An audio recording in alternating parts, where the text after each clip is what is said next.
Taip, mes pradedam procedūrą, kuri vadinasi Slim Nose su aparatu Ultraformer MPT.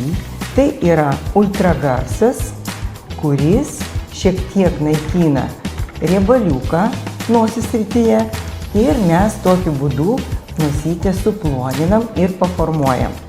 Šiaip pacientė pas mus atvyko jau antrą kartą, nes liko labai patenkinta po pirmos procedūros.